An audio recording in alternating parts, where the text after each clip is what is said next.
بسم اللہ الرحمن الرحیم۔ ناظرین، میں ہوں مزمل خورشید اور آپ دیکھ رہے ہیں مزمل خورشید ٹی وی۔ ناظرین، آج سے ہم اپنے چینل پر ہفتہ وار درس قرآن کا سلسلہ شروع کر رہے ہیں۔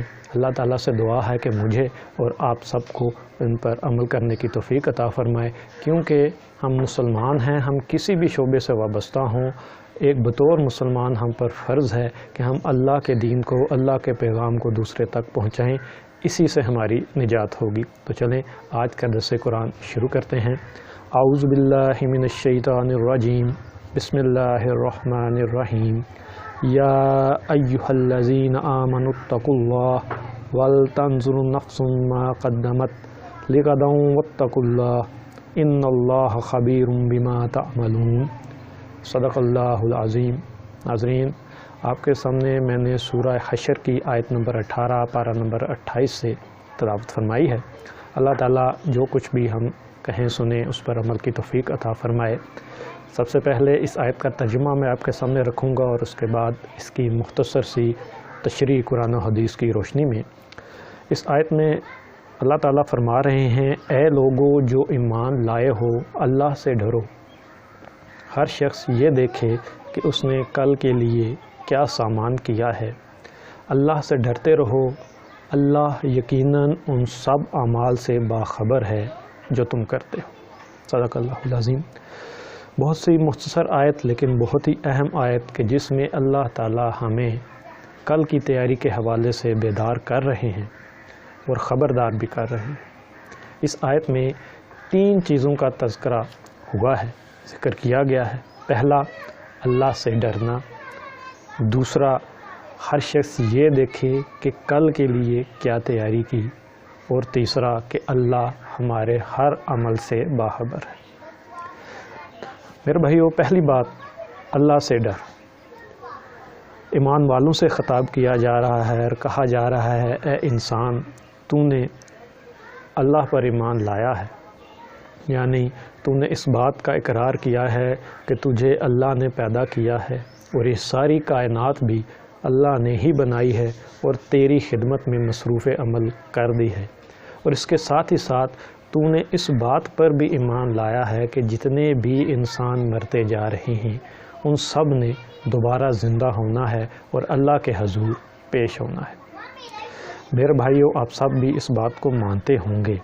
تو اگلی بات آ رہی ہے کہ ایمان اور عقیدہ یہ ہے کہ آخرت جو ہے وہ ہوگی، مطلب ایک جو ہے وہ ایسا بندوبست اللہ نے کیا ہے کہ آخرت کا میدان سجے گا اور ہم اپنے اعمال کے جواب تو ہوں گے۔ تو اس کے لیے کہا جا رہا ہے وَلْتَنْظُرْ، اور دیکھے نفس، ہر شخص، ما قدمت، کہ اس نے کیا جمع کیا، کیا آگے بڑھایا، لغدن، کل کے لیے۔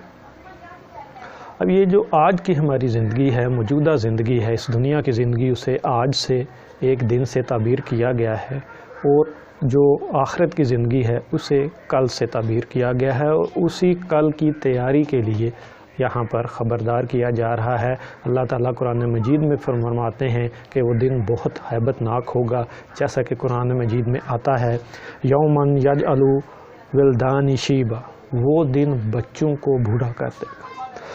اللہ اکبر، اللہ اکبر، یعنی اتنا ہیبت ناک دن ہوگا، اتنی ہولناکی اس دن میں ہوگی کہ اس کی ہیبت سے بچے جو ہے وہ بوڑھے ہو جائیں گے۔ ایک مرتبہ حضرت محمد صلی اللہ علیہ وسلم نے حضرت عائشہ سے فرمایا کہ اے عائشہ، اس دن کوئی کسی کو نہیں پہچانے گا۔ تو حضرت عائشہ نے پوچھا کہ اے اللہ کے رسول صلی اللہ علیہ وآلہ وسلم، کیا آپ مجھے بھی نہیں پہچانیں گے؟ تو آپ صلی اللہ علیہ وسلم نے فرمایا، نہیں عائشہ، تم نے قرآن نہیں پڑھا کہ وَلَا يَسْأَلُوا حَمِيمٌ حَمِيمًا يُبَصِّرُونَهُمْ، کوئی جگری دوست اپنی دوست کو نہیں پوچھے گا حالانکہ وہ ایک دوسرے کو دیکھ رہے ہوں گے۔ اتنا ہولناک دن ہوگا، اتنی نفسا نفسی کا عالم ہوگا کہ صرف اپنی جان کی فکر ہوگی۔ اے عائشہ، اس دن 3 مقامات بڑے ہی خطرناک ہوں گے، بڑے ہی سخت ہوں گے۔ پہلا مقام، نامہ اعمال کا تقسیم کیا جانا، بہت ہی خطرناک وقت ہوگا، مقام ہوگا، جس میں لوگوں کو نامہ اعمال ان کے حوالے کیا جائے گا۔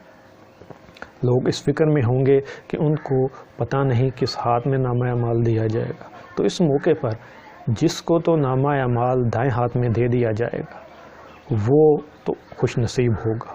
ہر ایک کو کہے گا کہ دیکھو مجھے کامیابی کا سرٹیفکیٹ مل گیا, اس کی خوشی دیدنی ہوگی. لیکن اگر خدا نہ خواستہ نامہ اعمال بائیں ہاتھ میں دیا گیا تو اس شخص کو تباہ و بربادی یقینی ہے, اور وہ یقیناً تباہ و برباد ہوگا. عائشہ اس وقت کوئی کسی کو نہیں پہچانے گا, سب کو اپنی فکر ہوگی. اس کے بعد آپ صلی اللہ علیہ وسلم نے فرمایا عائشہ دوسرا مقام وہ ہوگا جس وقت اعمال تولے جائیں گے. ایسا وقت جب ہر ایک آ کر دوسرے سے پوچھے گا, دوسرے کے پر اپنا حق جتائے گا. کوئی کہے گا کہ اس نے میرا مال کھایا, کوئی کہے گا اس نے میرے اوپر ظلم کیا, کوئی کہے گا اس نے میری چوری کی تھی, کوئی کہے گا اس نے میری غیبت کی تھی, کوئی کہے گا اس نے مجھے ناحق قتل کیا تھا. اس طرح ہر ایک بندہ آ کر دوسرے پر اپنا حق جتائے گا. تو ہوگا کیا کہ ہر اس بندے کی نیکیاں دوسرے کو دی جائیں گی اور وہ خالی ہاتھ رہ جائے گا. تو یہ بھی بہت نازک لمحہ ہوگا اور کوئی کسی کو نہیں پہچانے گا. اس کے بعد آپ صلی اللہ علیہ وآلہ وسلم نے فرمایا عائشہ تیسرا خطرناک مقام پل صراط کا ہوگا جو بال سے باریک اور تلوار کی دھار سے زیادہ تیز دھار رکھنے والا ہے. بہت سارے لوگ وہاں اس پر سے گزریں گے اور ان میں سے اکثر و بیشتر جہنم میں گر جائیں گے, اور کچھ خوش نصیب ہوں گے جو اس کو پار کر کے جنت میں پہنچ جائیں گے. اس وقت بھی کسی کو کسی کی فکر نہیں ہوگی. تو میرے بھائیوں یہ آپ دیکھیں کون کہہ رہا ہے اس کائنات کے سب سے سچے انسان اپنے سب سے پیاری شریک حیات کو کہ اپنی فکر خود کرنی ہے. اگر ان برگزیدہ ہستیوں کا یہ حال ہے تو میں اور آپ کس گنتی میں آتے ہیں. اسی طرح حضرت عمر بن عبدالعزیز کا واقعہ ہے کہ ایک بار ان کی بھانجی نے ان سے کہا کہ آقا میں نے رات خواب دیکھا کہ قیامت واقع ہو گئی ہے اور لوگ پل صراط میں سے گزر رہے ہیں کہ اتنے میں فلاں بادشاہ آیا, وہ پل صراط سے نہ گزر سکا اور جہنم میں گر گیا. آپ یہ سن کر بے ہوش ہو گئے. تھوڑی دیر بعد جب ہوش آیا تو بھانجی سے پوچھا بتاؤ پھر کیا ہوا. بھانجی نے کہا آقا پھر فلاں بادشاہ آیا, وہ بھی پل صراط سے نہ گزر سکا اور گر کر جہنم میں چلا گیا. آپ پھر بے ہوش ہو گئے.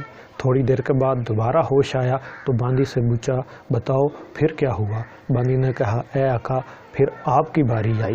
اتنا سن کر ہی غش کھا کر بے ہوش ہو گئے. کافی دیر بے ہوش رہے اور پھر ہوش میں آیا تو اپنی بھانجی سے پوچھا کانپتی ہوئی آواز میں ڈرتے ہوئے کہ بتاؤ پھر کیا ہوا.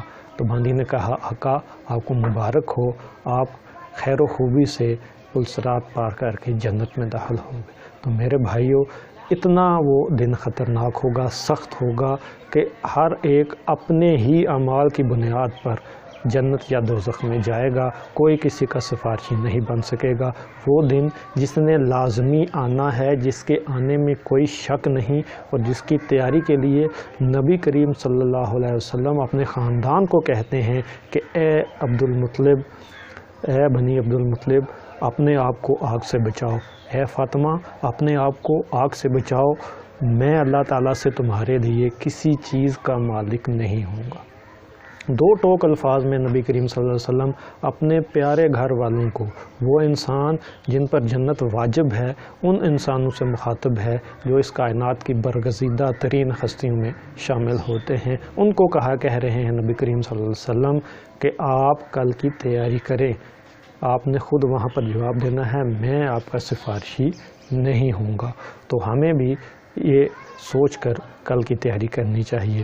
میرے بھائیوں یہ زندگی اسی لیے بنائی گئی ہے کہ ہم کل کی تیاری کریں, اور کل کی تیاری کے لیے ایک ہی نسخہ ہے, سب سے بہترین طریقہ وہ ہے اللہ سے ڈر کر زندگی گزارنا. نبی کریم صلی اللہ علیہ وآلہ وسلم نے فرمایا الدنیا مزرعۃ الآخرہ, دنیا آخرت کی کھیتی ہے. جو ہم آج یہاں بوئیں گے وہی کل کاٹیں گے. ایسا نہ ہو کہ کل وہاں پر دوسرے لوگ تو نیکیوں کی فصل کاٹ رہے ہوں اور ہم دھرے کے دھرے رہ جائیں, دوسروں کو صرف دیکھتے رہ جائیں اور صرف ایک نیکی کے لیے بھیک مانگتے رہیں. اس دن ایسا سخت دن ہوگا کہ والدین بھی کہیں گے کہ بیٹے ہم تمہاری کوئی مدد نہیں کر سکتے, ہمیں تو اپنی جان کی فکر پڑی ہوئی. میرے بھائیوں، اگر میدان حشر میں اپنی جان چھڑانی ہے تو اس کے لیے آج موقع ہے۔ اس موقع کو ضائع نہ کریں، اس زندگی کی جو ہے وہ قدر کریں، زندگی کے ایک ایک لمحے کو غنیمت جائیں، لمحے لمحے کو کل کی تیاری کے لیے، آخرت کی تیاری کے لیے استعمال کریں۔ ہر وقت اپنا محاسبہ کریں، اپنے آپ سے پوچھیں، اپنے گریبان میں جھانکیں، اپنے من کی دنیا کو ٹٹولیں کہ کیا میں نے آخرت کی تیاری کر لی ہے۔ بھائی میرے یاد رکھیں، ہمارا معاملہ ایسے اللہ سے ہے جو تمام ہمارے اعمال سے باخبر ہے، جس سے کوئی چیز چھپی ہوئی نہیں۔ تو اس لیے ہمیں تیاری کرنی ہے، اور اس کا ایک ہی نسخہ ہے اللہ سے ڈر کر زندگی۔ یہی قرآن کی دعوت ہے۔ آئیں مل کر ہم ایسا ماحول بنائیں، ایسا معاشرہ تشکیل دیں کہ جس میں آخرت کی تیاری آسان ہو۔ وما علینا الا البلاغ المبین۔ میں امید کرتا ہوں کہ آج کے اس درس قرآن سے آپ نے بہت سی چیزیں سیکھی ہوں گی۔ میری آپ سے درخواست ہے کہ اس کی ویڈیو کو آگے بھی شیئر کریں کہ تاکہ ہمارے باقی مسلمان بھائی بھی اس سے مستفید ہو سکیں۔